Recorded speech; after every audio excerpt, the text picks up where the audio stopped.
The music was already shaking the walls when Daniel walked into the private club. He had only come because his assistant had called him twice. "Mr. Cole, you need to see this yourself." Those words had bothered him. Daniel was a single father, and he hated leaving his 8-year-old daughter, Mia, with a babysitter unless absolutely necessary. But tonight was different. The meeting at his company had been canceled. His assistant, Sophia, had sounded frightened. So Daniel had driven across town. The club belonged to a man everyone in the city called the Capo. His real name was Vincent Moretti. Nobody used it. Vincent had money, influence, and a reputation that made people lower their voices whenever his name came up. Daniel had no business being there. But Sophia worked for Daniel. And if she needed help, he was going to find out why. He entered through the side door. A security guard recognized him and stepped aside. Inside, the atmosphere was completely different from the quiet office Daniel knew. Music, champagne, expensive suits, people laughing too loudly. Then Daniel saw her. Sophia. She was standing in the center of the dance floor. And she wasn't alone. Vincent Moretti had one hand extended toward her. Sophia was smiling. Dancing. Daniel stopped walking. His jaw tightened. He couldn't understand what he was seeing. Sophia had told him she was terrified. Yet here she was, dancing with the most dangerous man in the room. Daniel took another step. Then another. One of Vincent's men noticed him. The music continued. Daniel's eyes remained fixed on Sophia. Daniel. She saw him. Her smile disappeared. Vincent turned. For several seconds, nobody moved. Then Vincent smiled. "Mr. Cole." Daniel walked toward them. "What is this?" Sophia stepped away. "Daniel, wait. I asked you a question. It's not what you think." Vincent laughed. "That's usually what people say when it is exactly what you think." Daniel looked at him. "I wasn't talking to you." The room became quiet. Vincent's smile faded. "You should be careful." Daniel took another step. "I'm always careful." Sophia moved between them. "Please." Daniel looked at her. "You called me twice." "I know. You said you needed help." "I do." "Then why are you dancing with him?" Sophia's eyes filled with tears. "Because I was trying to get close enough to find something." Daniel froze. "What?" She lowered her voice. "The files." Vincent's expression changed. Daniel noticed. He suddenly understood. This wasn't a party. It was an operation. Sophia had been investigating something. Something connected to Vincent. Daniel looked around the room. Several men were watching them. "Come with me." Sophia shook her head. "I can't." "Why?" "Because if I leave now, they'll know." Daniel looked at Vincent. "What are you hiding?" Vincent smiled again. "Nothing." Sophia whispered. "He's lying." Daniel turned toward her. "What did you find?" She looked around, then quietly said, "Your company is being targeted." Daniel's expression hardened. "What do you mean?" "Someone has been moving money through shell companies." "How much?" "Enough to destroy you." Daniel felt his stomach tighten. His company had been struggling for months.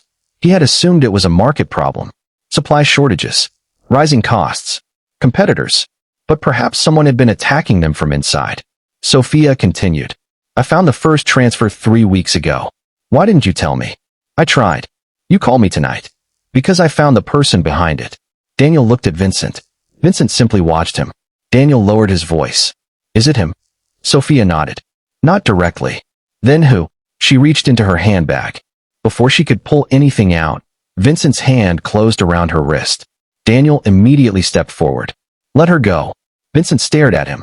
"You're making a mistake." Daniel's voice became cold. "Let her go." Vincent released her. Sophia stepped backward. Daniel stood between them. The room had gone completely silent. Vincent adjusted his jacket. "You have no idea where you are." "I know exactly where I am." "And you think you can walk in here and make demands?" Daniel looked at him. "I think you touched my employee." Vincent smiled. "Your employee?" "Yes." "And what are you going to do about it?" Daniel didn't answer. Instead, he looked at Sophia. "Give me the file." She hesitated, then handed him a small flash drive. Vincent's expression changed. Daniel took it. "What is this?" "Everything." "Everything." "Bank transfers. Contracts. Names." Daniel looked at Vincent. "Whose names?" Sophia whispered. "People inside your company." Daniel's stomach dropped. The betrayal wasn't outside. It was inside. Someone he trusted was working with Vincent. And suddenly, the dancing made sense. Sophia hadn't been celebrating. She had been buying time. Daniel turned toward the exit. "Come on." Sophia followed. Vincent's men moved. Daniel stopped. Nobody spoke. Then Vincent raised one hand. His men froze. Let them go. Daniel looked back. Vincent smiled. But understand something. Daniel waited. You just walked into my house. Daniel's expression remained calm. And you just threatened my employee. Vincent nodded. Exactly. Daniel stepped closer. I'm not afraid of you. Vincent laughed. You should be. Daniel leaned forward. You don't know me. Vincent's smile disappeared. I know enough. Daniel turned away. As he walked toward the exit, Sophia whispered, You shouldn't have come. Daniel looked at her. You called. I was trying to protect you. I'm a father. He glanced at his phone.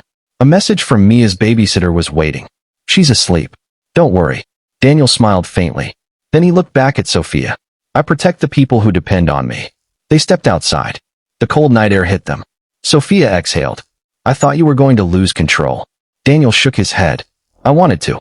Why didn't you? He looked at her. Because my daughter is waiting for me at home. Sophia nodded. Daniel slipped the flash drive into his pocket. Now tell me everything. She hesitated. The person inside your company isn't just an employee. Who is it? Someone on your executive team. Daniel stopped walking. Who? Sophia looked terrified. Your business partner. Daniel's face went pale. His closest friend. The man who had stood beside him when he started the company. The man who had held Mia when she was born. The man Daniel trusted more than anyone. Sophia whispered. He's the one who's been giving Vincent information. Daniel stared at the city lights. Then his phone rang. It was his partner. Daniel answered. Where are you? The voice on the other end sounded strangely calm. At your house.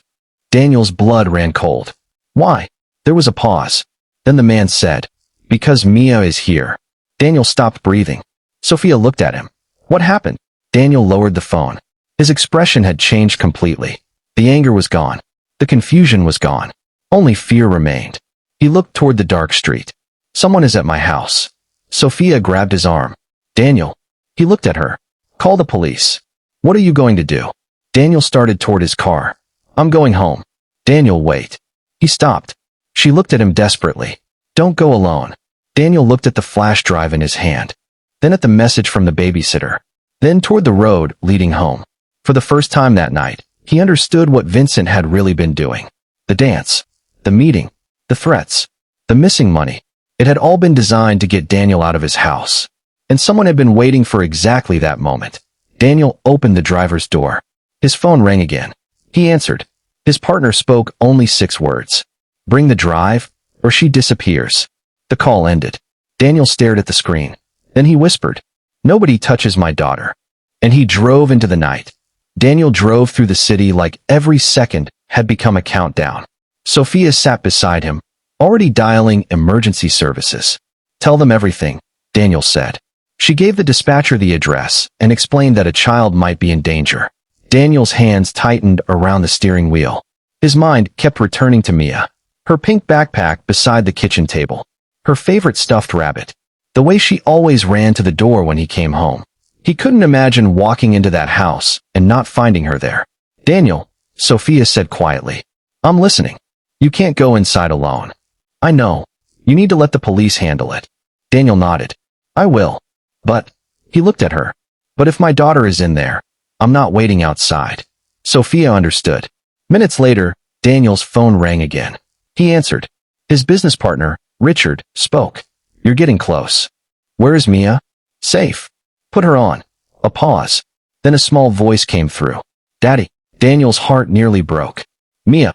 I'm okay. Are you hurt? No. Where are you? Silence. Richard returned to the phone. See? She's fine.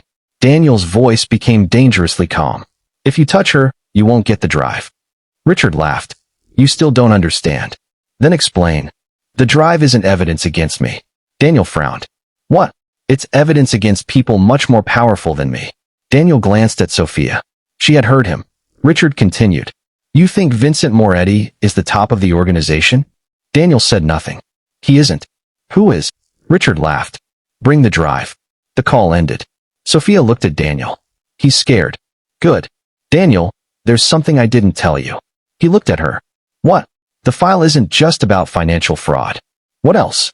It contains records of judges, politicians, executives, and law enforcement officials who have been receiving payments. Daniel's expression hardened. How many? Dozens. That's why Vincent was nervous. Sophia nodded. And that's why someone inside your company betrayed you. Daniel's phone vibrated again. A message appeared. Come alone. Underneath was an address. Daniel stared at it. Sophia leaned closer. Where is that? An abandoned warehouse. That's a trap. I know. Then don't go. Daniel looked at her. My daughter is there.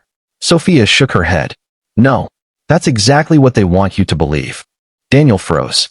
What? Richard said she was safe, but he never told you where she was. She grabbed the phone. Think about it. If they really had Mia, they'd want you terrified. But they also need you alive. Daniel stared at the message. Then where is she? Sophia suddenly looked at him. Your house. Daniel's eyes widened. What? The call. He said, at your house. Yes. But he didn't say Mia was still there. Daniel understood. They were manipulating him, keeping him moving, keeping him away from the real target. The drive, Sophia whispered. They want the drive. Exactly. Daniel immediately turned the car around. They headed toward his neighborhood. When they arrived, the house looked normal. Too normal. No lights. No movement. Daniel parked 2 streets away. Sophia checked the police updates. Agents are coming. Daniel nodded. He stepped out. Stay here. Sophia grabbed his arm. No. Sophia, you protected me tonight. She looked him directly in the eyes. Let me protect you. Daniel hesitated, then nodded. They approached the house from the backyard. The door was unlocked. Daniel pushed it open. Mia? No answer. He stepped inside. The living room was exactly as he had left it. Then he noticed something. The television was on. A children's cartoon played silently. Mia's stuffed rabbit was on the floor. Daniel's heart raced. He ran upstairs. Mia. A bedroom door opened. A babysitter stepped out. Daniel. He stopped. Where's my daughter? The babysitter